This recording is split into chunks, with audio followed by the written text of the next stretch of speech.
everyone, and welcome back to another episode of Meet the Light broadcast. Today, we have a beautiful person from Green Bay, Wisconsin, Bobbie Jackson. Hello, Bobbie. How are you today? I'm good, Jennifer. How are you? Good.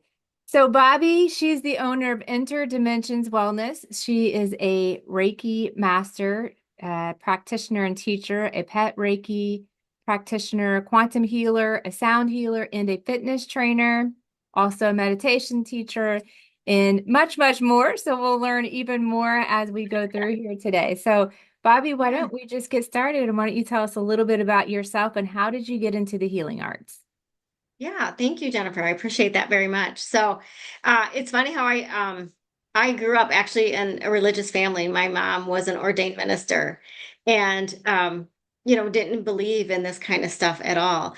The first time I had actually seen someone come to me in spirit form was when my grandmother passed. And I remember telling my mom about it. I was like, oh my gosh, she was at the end of my bed and she was telling me everything was okay. And she's like, no, no, no, that was just a dream, honey. She didn't believe that stuff. She didn't believe in that stuff until she actually had to do a sermon about the devil. And she had some really she said very strange experiences that happened to her. Like she was trying to sleep the night before the sermon, and we lived way out in the country, and she could hear like the wind blew like the screen door open. So she went to get the screen door and close it. And she said she went back to bed, and then she saw like a dark, shadowy figure coming down the hallway. It scared her so much, but she still did the sermon the next day. But I think that changed her mind a little. It was really hard growing up in that type of atmosphere where, people really didn't talk about that back then, right? Like you were just like, oh, you're making things up or you're dreaming about them. But in my early 20s, I used to write poetry to get all this stuff out. And in my early 20s, I actually had my first dark night of the soul experience. Didn't know what it was, thought I was going crazy. To be honest with you, I was like, I thought I was clinically depressed. I was not eating. It was a very difficult time. But it really helped me see where I wanted to be going. Unfortunately, the people around me at that time, again, my boyfriend at the time and all my friends didn't believe in any of that stuff. So I kind of I knew what it was and I just kind of put it on the back burner till I was ready. So how did you know what that was? Had you been studying this? Did you have friends that told you about it? Because you think sometimes people experience uh, this and not sure what it is. Right. And yes, I was not studying it, but I started researching because I wanted to know. Like I didn't, people wanted me to go to see a psychiatrist. And I was like, I'm not going to go see a psychiatrist. I didn't feel I needed to be on medication. Mhm. But I started looking and researching and going to the library. Those days you go to the library and you got the old Rolodex or whatever, and you have to take out books. And I just started reading more and more on it. But the more I read and the more that I was like, oh my gosh, this might be what it is, the more that those around me were like, no, like nobody believed in that type of stuff. So Mhm. you kind of feel like an outsider a little. So I just kind of, again, I put it on the back burner. And it really wasn't until in my later 30s and then in my 40s where I kind of recircled back around to it again. I see. And Well, yeah, good for you. Going to the yeah. library, researching it. Today it's much easier. Today it's Oh, I much know, right? Just go online now. Everything's on Google now. right, right. And I think that's really helpful, just where we are in our times for people to be able to research things easily and get help very easily. So, well, Yeah, good. it wasn't as easy back then. So now But you've taken us to your 30s, 40s, and you're yeah, recircling back to some of. yeah. So I started recircling back. So I had like not a life altering change, but I started in my 40s. My health was just kind of starting not to go, but I was getting, I had high cholesterol, I had high blood pressure, I had all these things, and I knew I was in not a good relationship, and that was contributing to it. So when they finally put me on high blood pressure medicine, and then they wanted to put me on cholesterol medicine, I was like, I need to take control of my life a little here. So I first started with the fitness, and that's how I became a fitness trainer. and I went to a local tech college and I took a course there every week. It was 8 hours every week um, to become a certified fitness trainer. So once I got that under control, I knew that was just one part of it. And then I'm okay, it's all mind, body, and spirit. So, okay, now I'm getting the body under control. I need to do the other things. And that's when I moved out on my own and bought my own house. And I was close to a friend of mine that I had known for many years. I just didn't know how spiritual she was until I moved here and we started getting together. And when I started telling her all my thoughts about how because everything started coming back to me. I was writing poetry again. I was having, dreams again. Things were just coming together. And she started revealing how big she was into Reiki and to the spiritual world. And she started actually just kind of training me and stuff and got me really interested in it. So I always say that she was she's not here anymore. Unfortunately, she passed away from lung cancer, but I attribute where I'm at today thanks to her. And she had, books and she just taught me everything, Mhm. all about crystals and Reiki and stuff. Yeah. So you're a Reiki master. Yes. So yes, I've taken, people always ask me like, well, where did you take your Reiki? So I've taken it twice locally in person here in Green Bay, Wisconsin. And I've also taken it twice online. And I always tell people, and I teach it as well locally, but I tell people, go with where it makes sense for you, where you resonate to. And I like the fact that I had so many different teachers because I learned something different from each and every one of them that I could take away and make it my own. Yeah.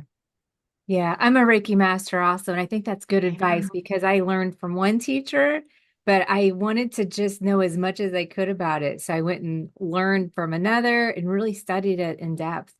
And I Yeah. think teaching it, like you're a teacher, that even instills it deeper because then you got to study it again. What do how are you going to teach it? And I think that's the best part of it because, It really is. I mean, every time, and I laugh because every time I teach it, I look at my material and I revise it constantly. So I'm like up to 100 pages for each binder, but I'm constantly revising it because it's changing all the time, right? And there's always more information out there and things that as I experience them, that I want people to know. And if I can impart and pass along any knowledge, and then they need to just take away from it what resonates with them Mhm. and then find their own way because that's the best thing about Reiki, right? It's free, it's energy, and Mhm. it's finding what works for you and how you can pass along that healing energy so that people can heal themselves. Yeah, so I always come up with different ways to try to explain to people so they understand if it's maybe their first introduction to Reiki, Mhm. trying to connect like what they may know to what Reiki is. What Right. is your basic explanation to people who are new to it? So when people are new to it, and I do this in my meditative fusion classes, so I always tell people, so I want you to like open up your hands, palms up, and I want you to close your eyes, and I want you to just meditate for a second.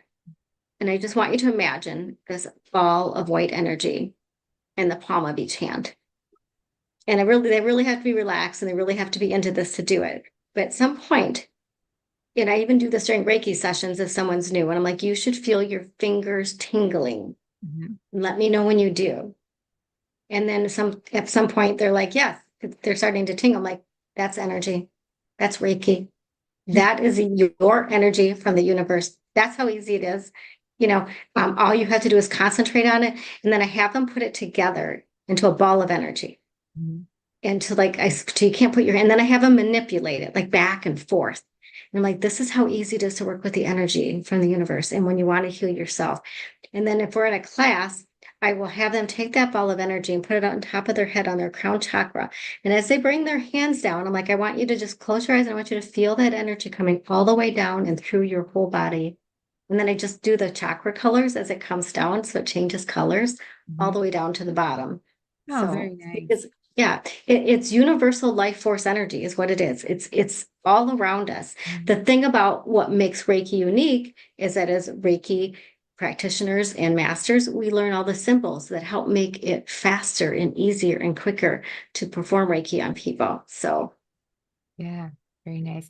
Now you've taken that over into pet Reiki as well.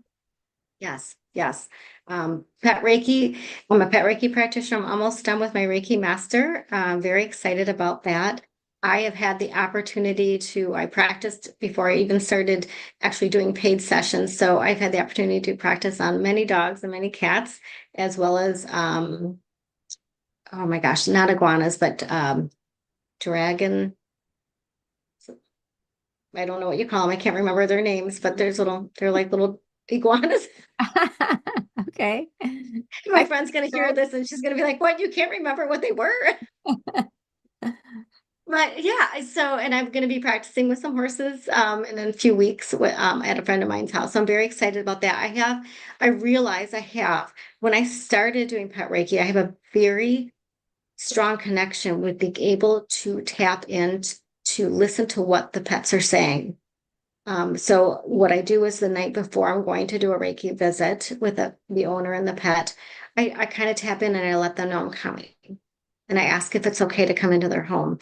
Because pets are very territorial. Mhm. And I get a strong yes or no, and I've never gotten a no yet, but I get some like, yeah, we're not sure. I had one where the dog was like, well, as long as you bring treats, you can come. They get used to. So yeah, I know, right? So yeah, and then on the way there, when I'm on the way to the visit, because I feel like the Reiki needs to be done in the comfort of the owner's home so the pet is very comfortable and then they don't feel out of sorts or they don't feel, threatened. Um, so on the way there, I tap in and let them know that I'm coming, and it's just always amazing when I get there. When they open the door and they see me, the reaction. Sometimes I've had cats come up to me and then come like against my leg and then like, okay, we're out of here. You're not here for me. You're here for the other ones. Uh-huh. Cats have much more attitude than dogs. Yeah, so animals are very telepathic. I mean, that's how They are. we Yes. all are, right? But they're very in Yes. tune with it. So Yeah. sometimes our pets can help us with that sort of. They can. And the way this all really, I mean, I was already doing pet Reiki or interested in it and taking the class, but how this really became much more of an interest to me was, um, okay, it's been like 5 years ago now, I adopted two kittens. They were like 5 weeks old because I'd had to put my last cat down like a couple months prior, and the local veterinarian was like, "Hey, we're not sure if you're interested yet, but you might just want to come out and check out these kittens. We're not putting them out to the public yet." So of course I went, and there was a litter, and I fell in love and picked out two of them. And this about a year into having them, so one was the runt. They're both the same age. Is the runt, and kept petting her and doing practicing Reiki on both of them. And she's a very intuitive cat and loves the Reiki. And I kept getting this message that she was not long of this earth. She kept saying to me, "Mama, I'm not long of this earth." Hmm. And I was like, am I making this up? Right. And one of the biggest things that they tell you when you do Reiki is, if you're getting that message really clear, listen to it. There's something to it. And it kept coming, it kept happening. So, lo and behold, 2 years later, she had her first epilepsy fit and had her seizure. And now she's on medicine. And I still get that message from her, but I listen much more clearly now when she tells me she doesn't feel good Mm. and what's going on with her body. So that really got me interested into the pet Reiki even more. I'm like, if she can come through that clearly for me, I want to see. And then it just kind of opened it up for everyone else. So Yeah, so I do Reiki with people, but there's been a couple times where people have asked me to come over for their pets to their house to do Reiki, which you do. But I have never taken like a specific pet Reiki class. okay. So so tell me a little bit, what is the difference whenever Reiki's Reiki, it's energy. Whenever you go into specifically studying pet Reiki, what is it that you learn more in that class? You learn a lot of the same things. You learn about the chakras. So, but one of the big things is when you go in, you not only cleanse your own aura and your own chakras, but then you work on cleansing their auras and their chakras and seeing where you can find if there's a blockage or anything going on. And then you go into a meditative state. This is how I do it anyway. After I've taken my classes, I go into meditative state and I create like a visual Reiki room in my mind. And I ask the owner to do the same thing. And I invite, so if there's one pet, great. If there's multiple pets, I invite them into the Reiki room Mhm. and I let them know, multiple pets can be in the Reiki room, but the one rule is there's no fighting in the Reiki room. So that, a lot of times they will come in one by one and they'll peek their head around this virtual, and I feel their energy and their spirit coming in. And then I just tap in and I just ask them what is going on. And I get a different experience every time. I had a friend of mine that I did Reiki for with her cat, and I had my eyes closed and I said, okay, I said, so and so, this cat is coming into the Reiki room right now. And she said, how did you know that? And I opened my eyes and I said, because she's mentally showing me that she just came up and laid behind you. So, you'll find that I have another one where the owner was getting a really good visual, the same as me, about coming into the Reiki room. And afterwards, she said, because we were asking the cat about her favorite toy, and because she was having the whole issue is she was having the cat was getting way too stressed out going to the vet, and she wanted to see what was going on. And the cat clearly said to her and me, you need to bring toys. You need to put toys in my carrier to make it a little bit better. And now I didn't hear this, but my friend, the owner, she said, I had to open my eyes and look because I thought my cat had brought the toy to me because I heard the bell jingling. And Mm. she goes, and no, the cat wasn't like still over on the other side of the room. And I said, well, she was telling you that is the toy that she wants you to bring. So So the it's a, so the customers you're helping, the people you're helping with their pets, like you just explained, you have them close their eyes and visualize. And not everyone's to the point of knowing all of that. So do you teach them that, or do they already know how to get in that meditative state and how to already create? no, I try to teach them that.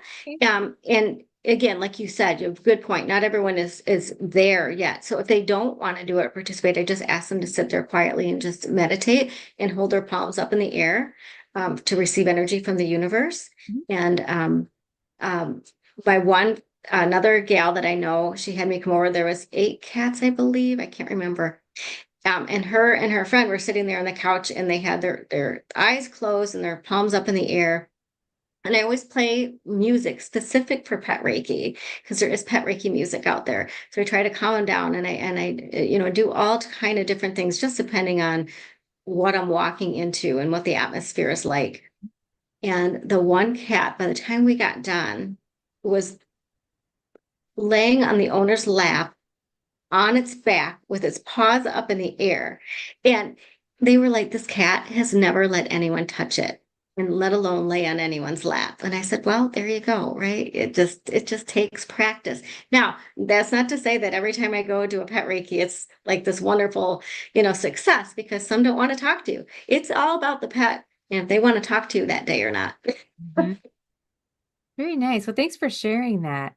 Now you do some other things, quantum healer. Can you Yes, talk yes. a bit about that? Yeah, so I took the QHHT through the Dolores Cannon website, the QHHT, which is the Quantum Healing Level 1. And I'm taking Beyond Quantum Healing right now as well. So what we do in quantum healing is we believe that everything, lots of what you're experiencing in this lifetime, especially when it comes to maybe some physical issues or even emotional, mental issues, may have to do with past lives. So we talk first, right? For like an hour. We just kind of talk about anything important that you want me to know. And then afterwards, we go into a meditative state and we do a little past life regression and kind of see where you go back. Now, I've done 35 sessions now, and I've had interesting for where sometimes somebody doesn't really feel anything to they've jumped into this lifetime, they've jumped into their past lifetime, or they've actually jumped into other worlds, depending on where they're at. But the whole thing is that your subconscious is going to bring you to where you need to be. it's going to show you what you need to see. And it's never going to give you anything more than you can handle at that time. But we try to get the information that we can to bring forward to see if it's anything that is affecting this lifetime. And then after we've kind of explored a past life regression to see if there is one there, or if you're in this lifetime or where you're at, then we go and we ask to talk to the subconscious. And people bring questions with them that they want to ask. Because when you're in that meditative state, you hear yourself answering the questions, but it's almost like the words are just coming and you're not in control of what's coming out of your mouth, basically. Yeah. Yeah. So I did a session with you and We have to do more to do yet. yeah, I like to do another one. Mine are always interesting because I have a friend also who does like I don't know if it's specifically QHHT, but it's some sort of past life regression. And my experience there was just seeing lights, just seeing light, and frequencies and really healing in that way. And yours Mhm. was interesting too for me because I know everybody's different, right? But I believe you use the beyond QHHT technique. Yes, I was doing a little bit of both with you because And I that was was still was just getting into it at that time. Yes. yes, and that was amazing because instantly, I could feel everything. So, Which is awesome. And I've had people when they first go into a past life that kind of like what the lights that you're seeing behind me now, mhm, that's what they see. And it's like, and they're describing them to me, and I'm like, well, who was around you? And sometimes there's people around them, sometimes there's nobody. So then, we have to find out what's the significance of them seeing all these lights. What's the significance of them being out there? I've had people drop into different planets, mhm, and I've had people have, you know, um, they were back in the day of military war. Um, Back in the day, they were an Indian and, they were fighting because they were coming on shore, the Americans, and they were taking their land. So it's always very interesting to see where someone finds themselves. mhm. Um, and then I think the important thing is when you get past that and you talk to the higher self or the divine, you want to like, what is the important, what is the message here? What am I supposed to learn from this? Because Mhm. that's why we're doing it, right? Is to learn and to help them heal themselves and be better. Yeah. Yeah, and I think people would be if the first time someone does this, if they can just relax and trust, just relax and That's the hard trust part, it, is right? relaxing and trusting. Amazed at what comes forward for them. And it's Yeah. different for everyone.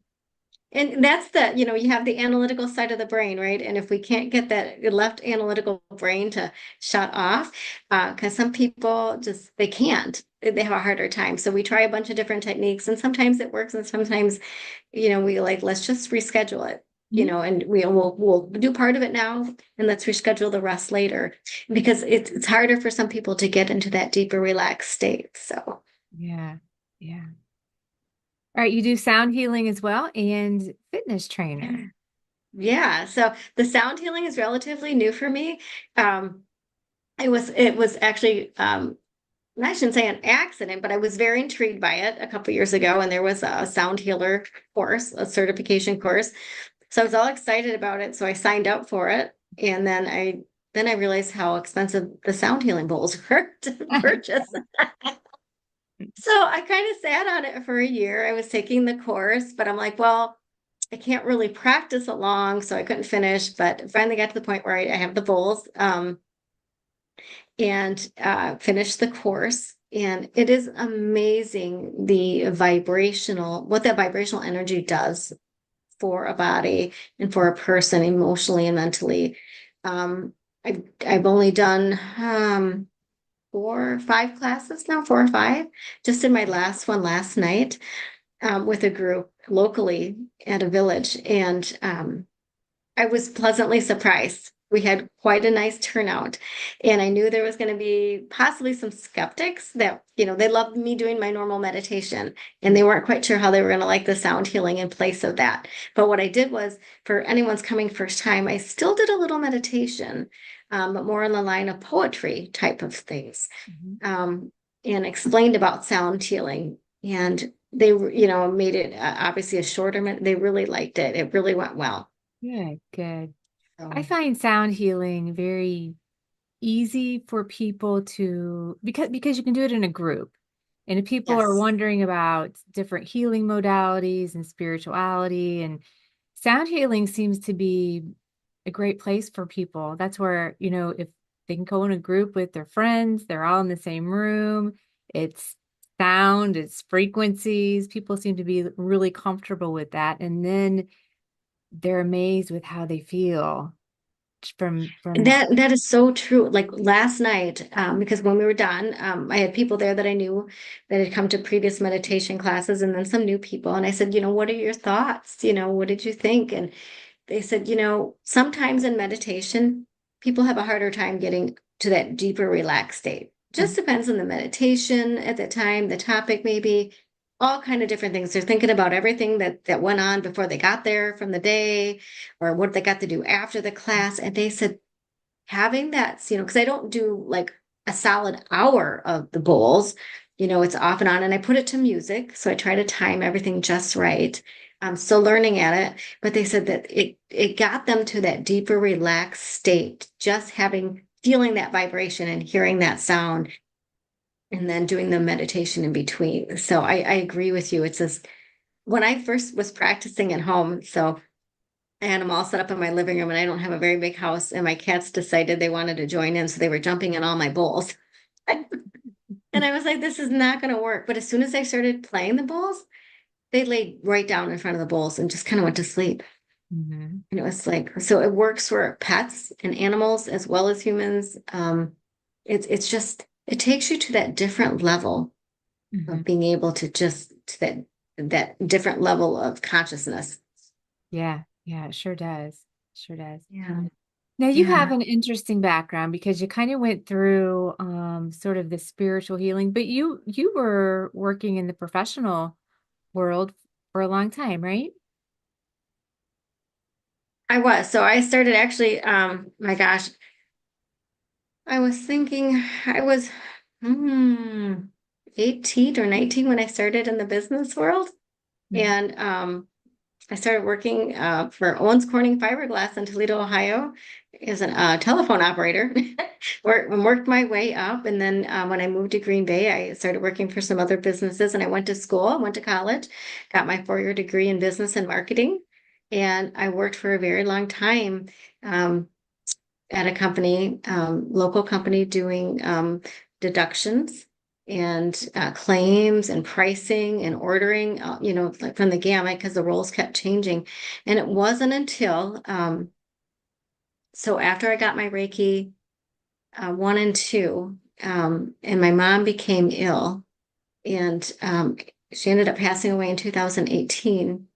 And it really spun me into another spiral of wanting to seek a deeper meaning with the spiritual side and the meaning of why this happened. And I ended up bringing my stepdad here to Green Bay to an assisted living because he didn't have family in Ohio. And I kept going with that. And I got my Reiki master during that time, and then COVID hit. So that kind of spun me into a dark spiral for my second dark night of the soul. I always tell people, like, it just was a really rough time for me. And it really got me seeking things even more and even deeper. And that's when I turned to meditation. I took some more meditation classes, and I started really thinking about what is it I want to do. Like I loved doing the meditation. I love doing the Reiki. I love helping people because when I help people, it helps me. It helps me heal. And that's the biggest thing. And there's so much meaning to that. And I remember one of the first meditation classes I did, when we got done, a lady was crying and I felt so bad for, I'm like, oh my God, I'm so sorry. And she's like, no, this was so healing. This is exactly what I needed today. And it really made me think because I thought back to all my years in the corporate world, 30 plus years. And I never had that feeling of satisfaction before. Not that I didn't love my job, I did. I loved my job, but I wanted something more.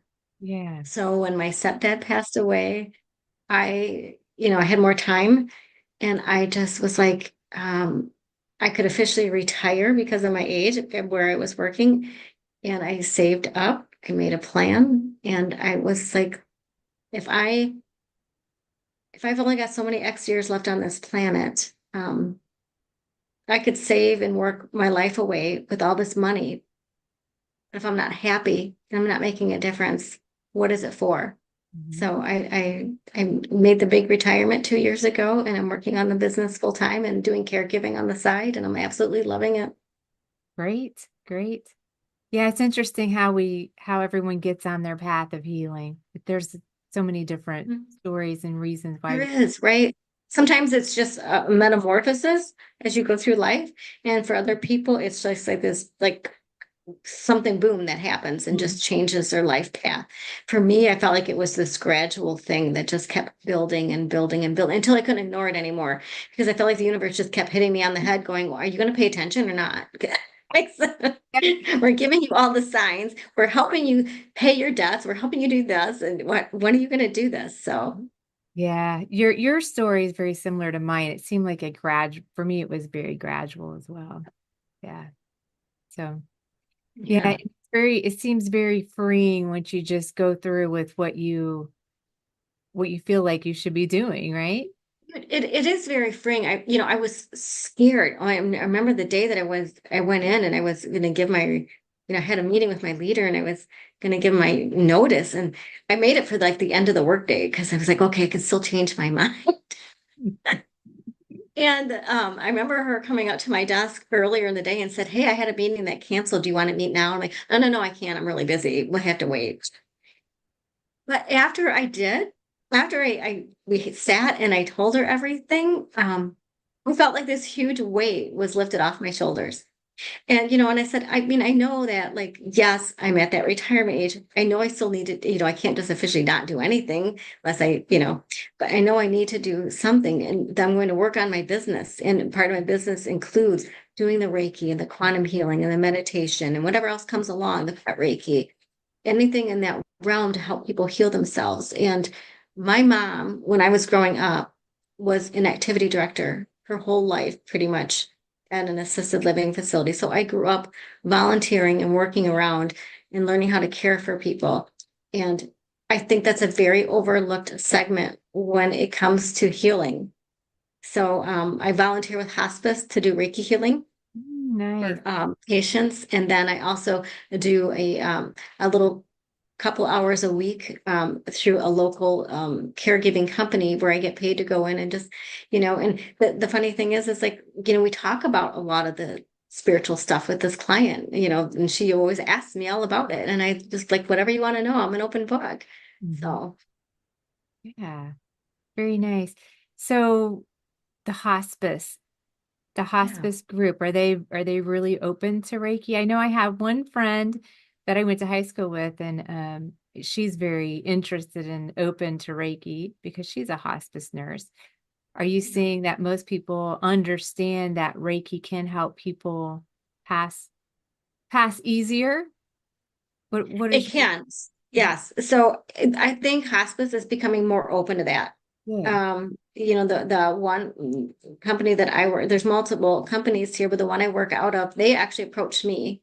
Oh, They had gotten my name, they found my website somehow, and they approached me. And we actually had a friend in common who is actually a death doula that volunteers through this same hospice company. And I was like, wow, what are the odds, And they said that we're trying to go a new way. We have nurse practitioners that do Reiki, but we want really somebody, if the families will agree to it, to let someone come in and visit with their loved one. Um, and obviously, and I work mostly with dementia patients because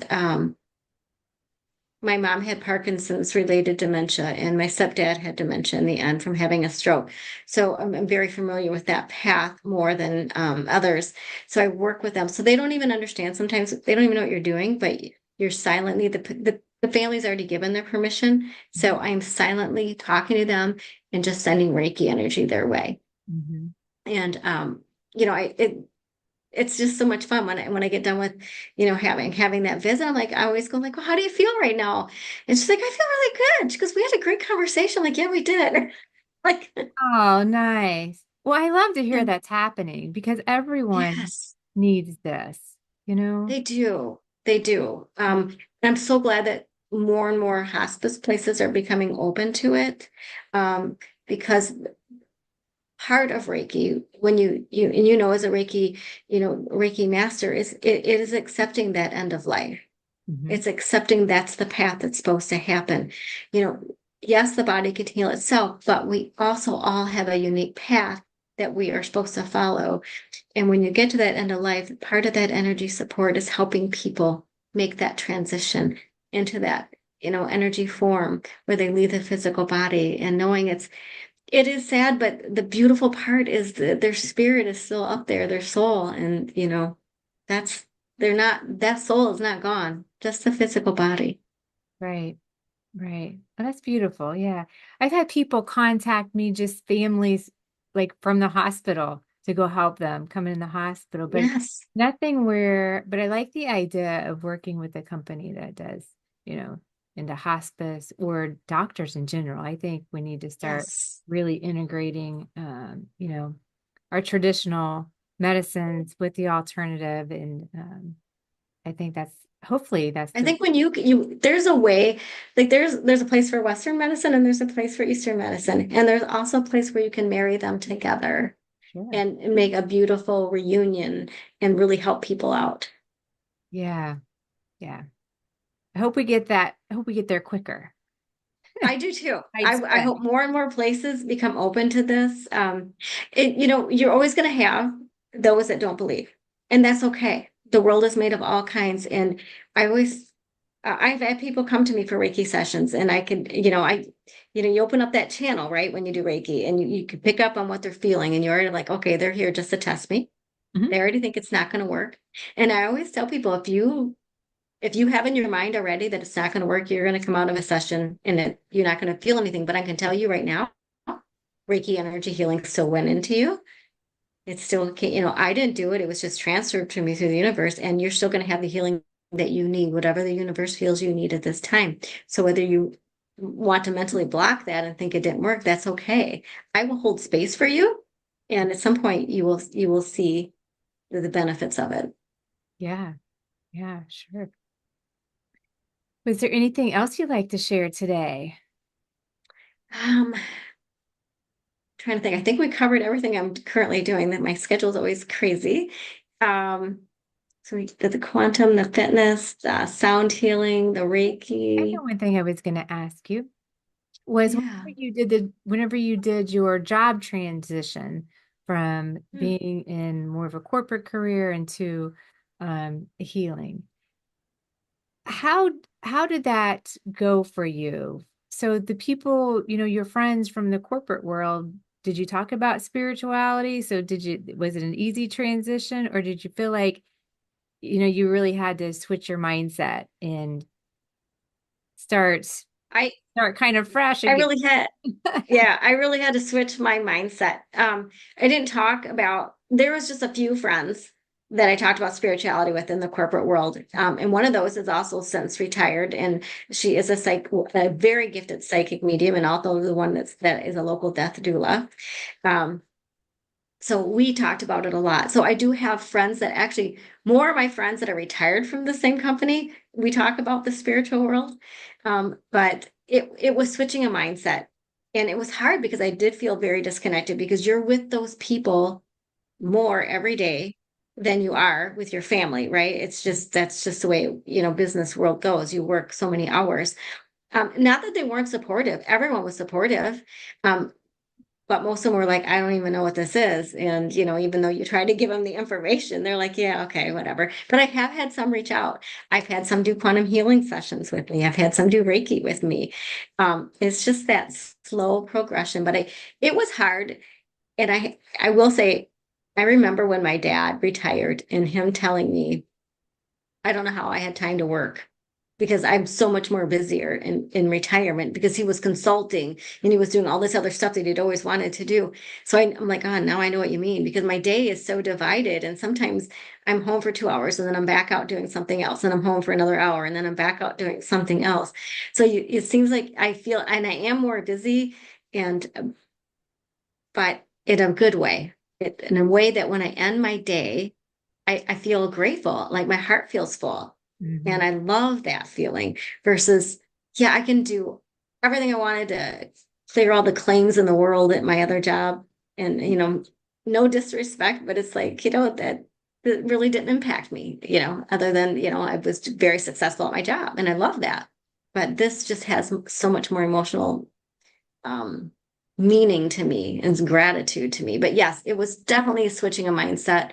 And it was, I would say for the first 6 months, I kept myself busy, doing a lot of stuff, but I just felt like every day it was like, oh, I should be getting up to an alarm clock. I should be doing this right now. I should be doing that. It's really hard to go, your day is however you plan it. You can be as busy as you want or not as busy as you want. Yeah. That's the hardest thing. Yeah. Yeah.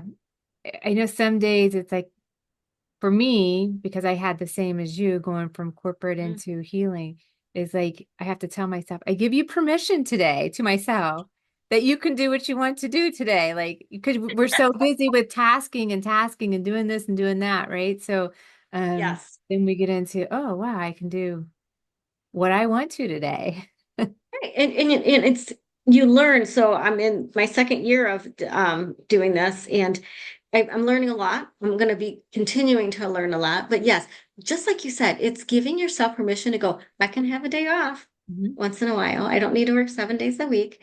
And I always say, even when I'm home and I have a day off, typically doing some admin stuff, right? You need to create the content that you're going to be presenting if you're doing classes, right? It just doesn't happen magically. So that takes, for me, that takes a long, a while. Like I had to create my Reiki binders and, put them all together and what I wanted, drawing from all the sources that I had. When I write meditation, that takes a while. Or it's just a day to, catch up on finances or a day to play with my cats or do lawn work. It's like, yes, you have to give yourself permission and then not feel guilty. Mhm. Yeah.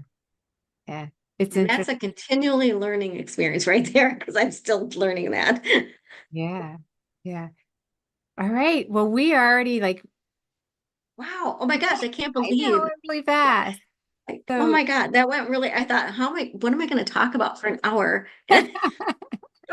you have a lot, I'm sure there's a lot more too.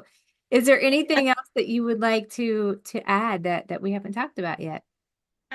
Other than, if there's anyone listening that lives in the Green Bay area, Green Bay, Wisconsin, check out my website. It's innerdimensionswellness.com. So it's INNER and then dimensionswellness.com.